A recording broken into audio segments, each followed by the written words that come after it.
है ना, जिन लोगों ने रिटर्न फाइल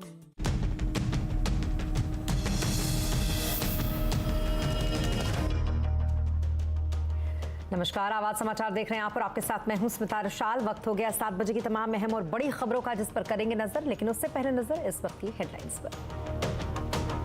ज्ञानव्यापी मामले में नहीं होगी कार्बन डेटिंग, वाराणसी कोर्ट का फैसला। हिंदू पक्ष करेगा ऊपरी अदालत में अपील। हिमाचल में विधानसभा चुनाव के लिए तारीखों का ऐलान। 12 नवंबर को पड़ेंगे वोट, 8 दिसंबर को आएंगे नतीजे। शुरुआती तेजी के बाद बाजार में मुनाफा वसूली। बैंकिंग, फाइनेंशियल, आईटी शेयरों में तेजी। फार्मा, एफएमसीजी शेयरों में खरीदारी। सेंसेक्स 685 तो निफ्टी 171 अंक चढ़ा। थोक महंगाई दर में लगातार चौथे महीने गिरावट। सितंबर में 12.41% से घटकर 10.70% हुई WPI। उधर IMF ने भारत की आर्थिक तरक्की की तारीफ, बताया अंधेरे में रोशनी की किरण। यूके में सियासी हलचल तेज। प्रधानमंत्री लिज ट्रस ने वित्त मंत्री क्वासी क्वाथरिंग को बर्खास्त किया और जेरेमी हंट को बनाया नया वित्त मंत्री। टैक्स कटौती के कारण घेरे में थे क्वाथरिंग। फुटवेयर, लेदर सेक्टर में 2600 करोड़ रुपए की PIL स्कीम ला सकती है सरकार। 500 करोड़ तक के निवेश पर इंसेंटिव का है प्रस्ताव। और खबरों की शुरुआत यूके में मचे हलचल से करेंगे, क्योंकि यूके के प्रधानमंत्री लिज ट्रस ने वित्त मंत्री क्वासी क्वाथरे को उनके पद से बर्खास्त कर दिया है। तो वहीं उनकी जगह पर जेरेमी हंट को अब नया वित्त मंत्री बनाया गया। क्वासी क्वाथरे को बर्खास्त करने का फैसला PM लिज ट्रस ने ऐसे वक्त में उठाया है जब यूके में सरकार के भारी टैक्स कटौती के कारण वित्तीय बाजार में उथल पुथल मची हुई है। इस खबर पर ज्यादा अपडेट के लिए लंदन से संजय सूरी इस वक्त हमारे साथ हैं। संजय जी, बताएं क्या है ये सियासी उठापटक की पूरी कहानी? ब्रिटेन के फिनांस मंत्री क्वासी क्वाथरिंग को अपने पद से हटा दिया गया है और ये कदम तब उठाया गया जबकि मार्केट्स में क्वाथरिंग के मिनी बजट के बाद हलचल मच गई।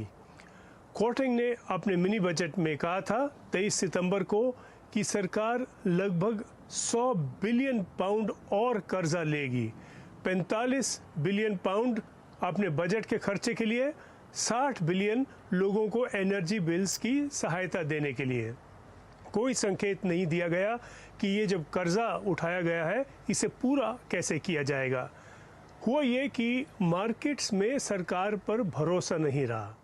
बॉन्ड्स द्वारा सरकार को पैसे कमाने महंगे पड़ गए, क्योंकि लोगों ने कहा, मार्केट्स ने कहा कि अगर सरकार पर भरोसा नहीं रहा तो वो इंटरेस्ट जो है ज़्यादा चाहेंगे इन बॉन्ड्स के लिए। इनका इंटरेस्ट आमतौर पर कम होता है क्योंकि सरकार पर भरोसा होता है, और कम इंटरेस्ट का कारण ही ये है कि सरकार पर भरोसा है। जब वो भरोसा हट जाए या कम हो जाए तो इंटरेस्ट की डिमांड मार्केट से बढ़ जाती है और सरकार के लिए बॉन्ड्स के ज़रिए पैसे इकट्ठे करने में या पैसे कमाने में और खर्चा बढ़ जाता है। उनके लिए ये काम महंगा हो जाता है और इस स्थिति को शांत करने के लिए बैंक ऑफ इंग्लैंड ने ही बॉन्ड्स खरीदने शुरू कर दिए ताकि मार्केट को थोड़ा भरोसा दिया जाए, थोड़ी तसल्ली दी जाए कि उनका भरोसा सरकार के और सरकार के बॉन्ड से हटना नहीं चाहिए। और कई अंजाम सामने आ रहे हैं। कई बातें इसमें थी मिनी बजट में कि जो सबसे अधिक इनकम टैक्स है वो कम कर दिया जाएगा, 45% से 40% कर दिया जाएगा, और इसको सरकार ने पहले ही ये यू टर्न ले लिया। ये जो फैसला था ये वापस ले लिया और उसके आगे कई और फैसले हैं, जैसे कॉरपोरेशन टैक्स पर और नेशनल इंश्योरेंस की कॉन्ट्रीब्यूशंस पर। और संभावना ये है कि अगले कुछ दिनों में ये फैसले भी सरकार वापस ले लेगी। देखने की बात यह है कि ये बजट लिज ट्रस की सहमति से किया गया, लेकिन अब दोष जो है क्वाथरिंग को दिया गया है।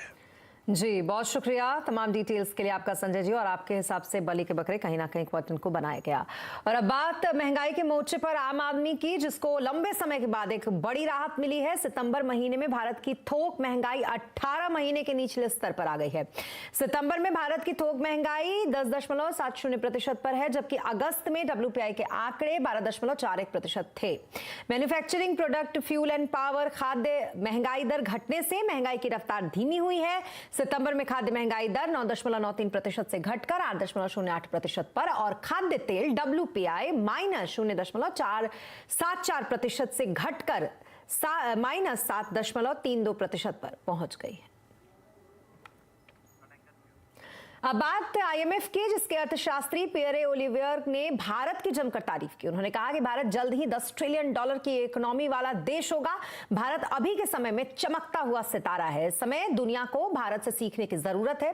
तो वहीं दूसरी ओर IMF की मैनेजिंग डायरेक्टर क्रिस्टीना जॉर्जिया ने कहा कि भारत अर्थव्यवस्था में अंधेरे में रोशनी की किरण जैसा है।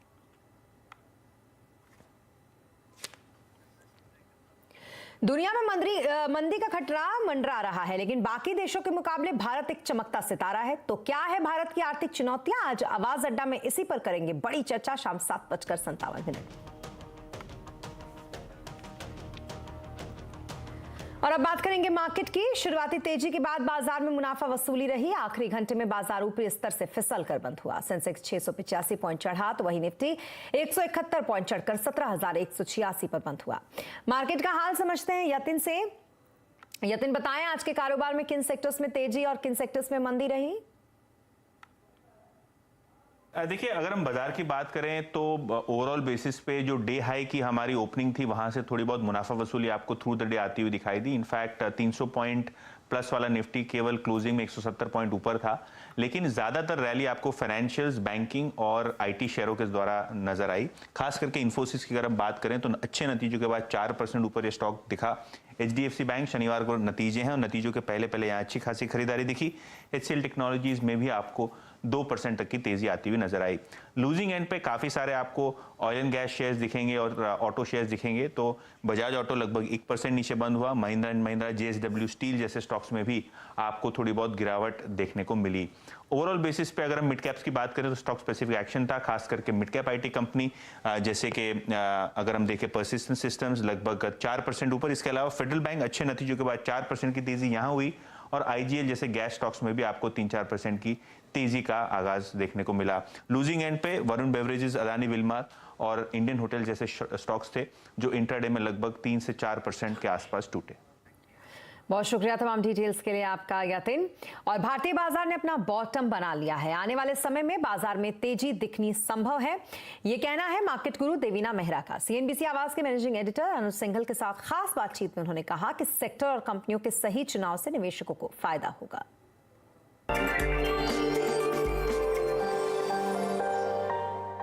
देवीना, कल US मार्केट में S&P 500 ने 52 वीक लो ब्रीच किया और वहां से रैली आई फिर इंट्राडे में। इंडियन मार्केट तो अभी भी अपने 52 वीक लो से काफी दूर है। क्या इंडियन मार्केट ने एक रीजनेबल लो बना दिया है? क्या अब हम वो 15,000 के लेवल पर वापस नहीं जाएंगे? आई मीन, एक ऑफकोर्स होने का कुछ भी हो सकता है, लेकिन जो क्यूज आप देख रहे हैं उसको देखते हुए आपको लगता है कि वो एक रीजनेबल बॉटम बन चुका है इंडियन मार्केट के लिए? ऐसा लगता तो है। मतलब आप अगर प्रोबेबिलिटी या संभावना के हिसाब से देखें तो अब यहाँ से, जैसे कि मैंने कहा, थोड़ा वॉलेटिलिटी थोड़ा ऊपर नीचे नजर आता है, बहुत बड़ा डाउनसाइड नहीं नजर आता अभी। अपसाइड पर जो 18,600 का लेवल था हमारा ऑल टाइम हाई का, अब उसको हिट किए हुए हमें एग्जैक्ट 1 साल हो गया है।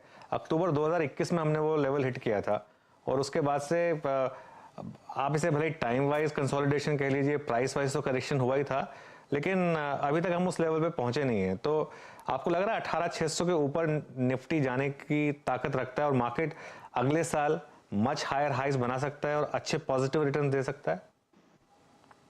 अनुज, एक चीज मैं बोलूं कि आपने बोला कि 30 साल से इस बाजार में हूं, लेकिन मैंने कभी भी निफ्टी या for that matter Sensex target नहीं दिया है। तो कभी भी आपको फर्स्ट ग्लोबल से ये नहीं मिला होगा कि अगले साल ये सेंसेक्स का इंडेक्स टारगेट है।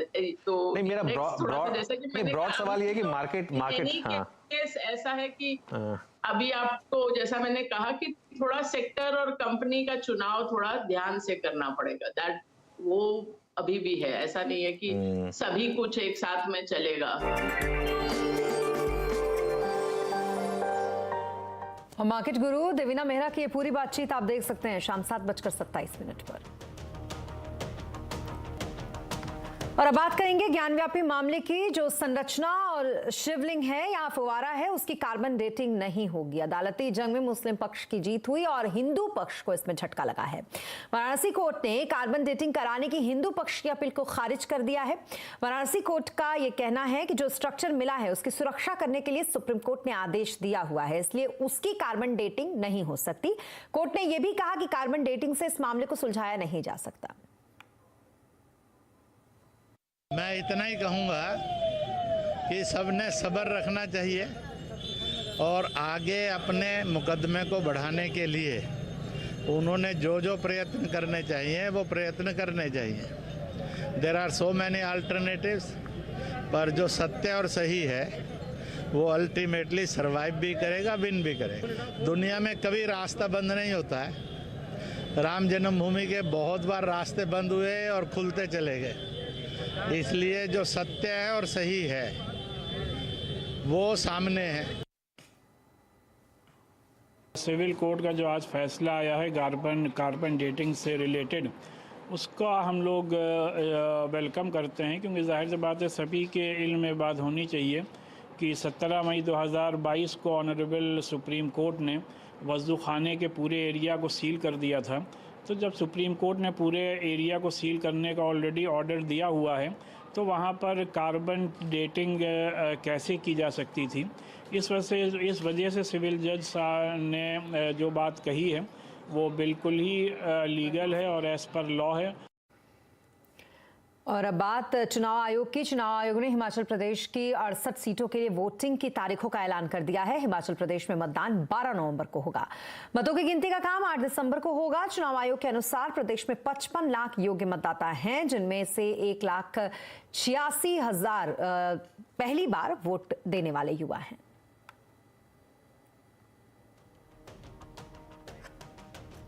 और अब बात करेंगे इलेक्टोरल बॉन्ड की, जिसको चुनौती देने वाली याचिका को सुप्रीम कोर्ट ने 6 दिसंबर को टाल दिया।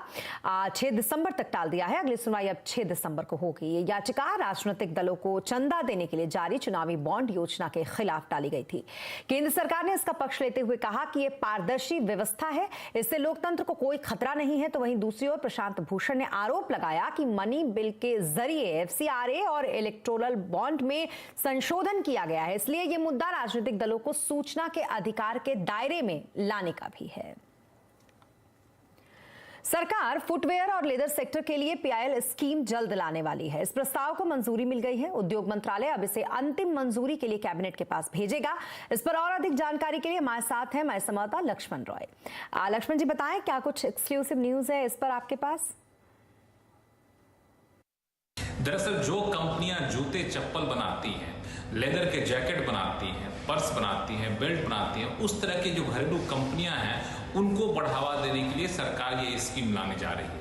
ये स्कीम लगभग उसी तरीके से काम करेगी जिस तरीके से दूसरे सेक्टर में प्रोडक्शन लिंक्ड इंसेंटिव स्कीम है। दरअसल मोटी भाषा में कहें तो सरकार प्रोडक्शन लिंक्ड इंसेंटिव स्कीम यानी PLI स्कीम में लेदर और फुटवेयर सेक्टर को शामिल करने की तैयारी में है और इसके लिए 2600 करोड़ रुपए यानी 2600 करोड़ रुपए आवंटित कर सकती है। इसमें साल दर साल ये कंपनियां अपने उत्पादन में जितना बढ़ोतरी करेंगी उसके हिसाब से सरकार 8% तक इस पे इंसेंटिव देगी और अधिकतम निवेश 500 करोड़ रुपए करने पर सरकार यहाँ पे इंसेंटिव देगी। न्यूनतम 50 करोड़ की सीमा रखी जा सकती है और इसका मुख्य मकसद ये है कि जो लेदर सेक्टर है उसमें काफी ज्यादा रोजगार के मौके हैं, तो उस रोजगार के मौके को और ज्यादा बढ़ाया जाए, इसलिए घरेलू लेदर इंडस्ट्री को बढ़ावा दिया जाए। और लेदर सेक्टर का एक्सपोर्ट के पोटेंशियल काफी ज्यादा होते हैं, क्षमता काफी ज्यादा होती है विदेशों में, एक्सपोर्ट को और ज्यादा बढ़ावा दिया जाए, ये एक इसका मकसद है। इस पूरे प्रस्ताव को अंतिम रूप दिया जा चुका है। कुछ हफ्ते पहले कैबिनेट सचिव की अगुवाई में एक महत्वपूर्ण बैठक हुई थी। उस बैठक में PLI स्कीम में लेदर फुटवेयर सेक्टर को शामिल करने पर सहमति बन गई है और बहुत जल्द कैबिनेट में इस प्रस्ताव को भेजा जाएगा। जी, बहुत शुक्रिया तमाम डिटेल्स के लिए आपका लक्ष्मण जी। और PM मोदी को लेकर विवादित बयान देने वाले गोपाल इटालिया एक बार फिर विवादों में हैं। बीजेपी ने इटालिया का एक नया वीडियो जारी किया है। बीजेपी का आरोप है कि गोपाल इटालिया ने इस वीडियो में पीएम मोदी और उनकी मां पर आपत्तिजनक टिप्पणी की है। गोपाल इटालिया आम आदमी पार्टी के गुजरात प्रदेश अध्यक्ष हैं। उनके खिलाफ बीजेपी ने दिल्ली में प्रदर्शन भी आज किया। नया वीडियो जारी करने के बाद बीजेपी आप और केजरीवाल पर हमलावर और ज्यादा हो गई है। केंद्रीय मंत्री स्मृति ईरानी ने कहा कि गुजरात की जनता सब देख रही है, केजरीवाल के इशारे पर यह सब हो रहा है। जनप्रतिनिधि बिना अरविंद केजरीवाल के डायरेक्शन, अरविंद केजरीवाल द्वारा सौंपा गया दायित्व, इसके बिना एक शब्द नहीं बोलता। तो आपको भले ही ये शब्द गुजरात के आम आदमी पार्टी के किसी कार्यकर्ता के लगते हों, आदेश लेकिन अरविंद केजरीवाल का है। क्या ये पहली बार है कि गुजरात के इस आम आदमी पार्टी के नेता ने मर्यादाओं का उल्लंघन किया है? हिंदू धर्म, हिंदू समाज, हिंदू महिलाएं, मंदिर, इस हर विषय पर टिप्पणी की गई है अमर्यादित। क्या अरविंद केजरीवाल नहीं जानते? और यहां रुकेंगे एक छोटे से ब्रेक के लिए, लेकिन जल्द होंगे हाजिर। आप बने रहें हमारे साथ।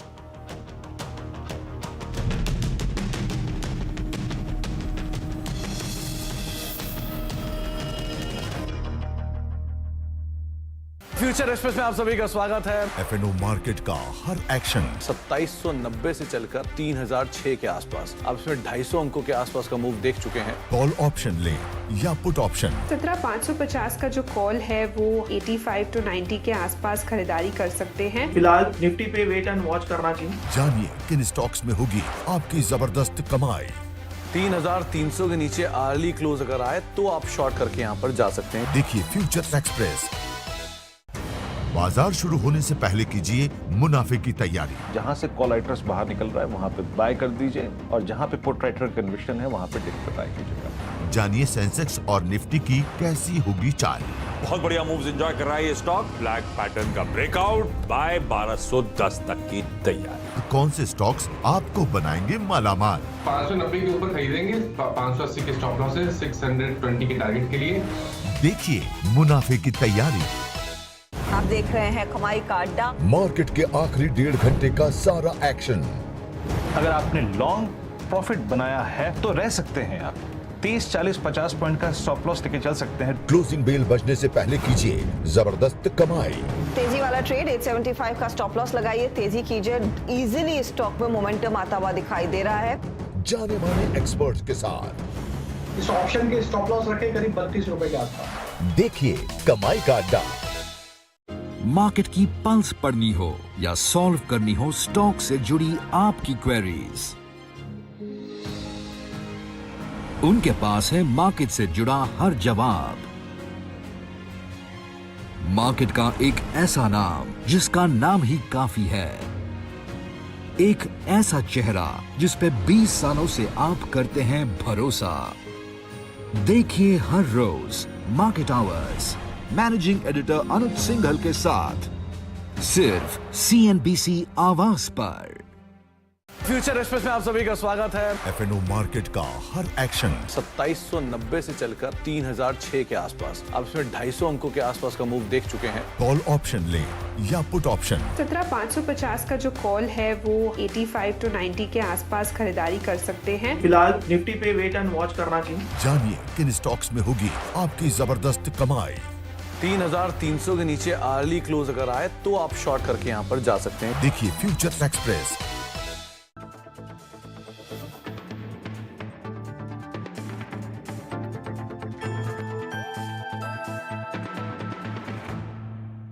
पिछले कुछ दिनों से या फिर कहीं कुछ हफ्तों से मैं देख रहा हूं कि शेयर बाजार में अच्छी खासी गिरावट देखने को आ रही है। तो गिरावट होती तो जाहिर तौर पर कई निवेशक हैं, कई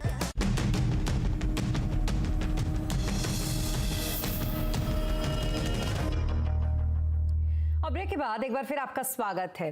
दिवाली अब नजदीक आ रही है, पटाखों की दुकान सज रही है। इस बार गरबा फुलझड़ी, डक कोठी, टाइगर कोठी, 1 मीटर की लंबी फुलझड़ी, गोल्ड वॉर और ड्रोन बम बच्चों के लिए क्रैकर्स का आकर्षण रहेगा। पटाखों को लेकर बाजार में क्या तैयारी चल रही है, उसका जायजा लिया हमारे संवाददाता केतन जोशी ने। 2 साल के बाद ऐसा मौका आ रहा है कि दिवाली के दिन आप जमकर पटाखे फोड़ सकते हो। इसकी तैयारियां हो गई है। आप देखिए कि अभी से शोरूम है वो भरे पड़े हैं और अलग अलग तरह के फायर क्रैकर्स इस बार आपको देखने को मिलेंगे। किस तरह से है इस बार का माहौल और क्या है तैयारियां, वो जानने के लिए हमारे साथ मौजूद है all India fire crackers association के मेंबर आशीष भाई। आशीष भाई, कैसी है तैयारियां? कौन कौन सी नई वेराइटीज़ इस बार आई है? इस साल पटाखों में नई वैरायटी में ड्रोन आया हुआ है, गरबा स्पार्कलर्स आया हुआ है, जो नवरात्रि में गरबा होते हैं उसी तरह की स्पार्कलर्स आई हुई है, गोल्डन डक आया हुआ है, हे कार आई हुई है। तो इस तरह से बहुत सारी बच्चों की और बड़े लोगों की नई वैरायटी आई हुई है। तो मार्केट कैसा रहेगा, कितना बड़ा होता है ये? अभी कोविड के बाद लग रहा है सभी फेस्टिवल बहुत अच्छी तरह सब लोग एंजॉय कर रहे हैं, तो दिवाली के पटाखे भी सब लोग खूब ज़ोरों से यूज़ करेंगे ऐसा लग रहा है। और मार्केट ओवरऑल देखने जाओ तो गुजरात का 250 से 300 करोड़ का मार्केट लग रहा है और पूरे हिंदुस्तान का अंदाजित मार्केट 4000 साढ़े 4000 करोड़ का होना चाहिए। बिल्कुल, तो सब लोगों ने तैयारियां कर ली है। अब ग्राहक किस तरह से पटाखे फोड़ने के लिए उत्साहित है वो आने वाला समय बताएगा। केतन जोशी, अहमदाबाद। और भारतीय सेना का लड़ाकू डॉग जूम शहीद हो गया। जूम को सेना के अधिकारियों ने श्रद्धांजलि भी दी। श्रीनगर स्थित चिनार कोर मुख्यालय में इस दौरान लेफ्टिनेंट जनरल एडीएस अजौला समेत अन्य अधिकारी मौजूद रहे। आतंकवादियों के साथ मुठभेड़ के दौरान जूम घायल हो गया था। 72 घंटे तक वेटनरी हॉस्पिटल में जूम का इलाज चला, लेकिन कल हॉस्पिटल में ही उसने दम तोड़ दिया। जूम ने अनंतनाग में एक घर में छिपे 2 आतंकवादियों का पता भी लगाया था और उसकी मदद से सुरक्षा बलों ने आतंकवादियों को मार गिराया था। 2.5 साल का जूम पिछले करीब 10 महीने से सेना की कोर असॉल्ट यूनिट से जुड़ा हुआ था। और इसी के साथ इस बुलेटिन में फिलहाल इतना ही, लेकिन खबरों पर लगातार अपडेट के लिए आप बने रहें CNBC आवाज के साथ। नमस्कार।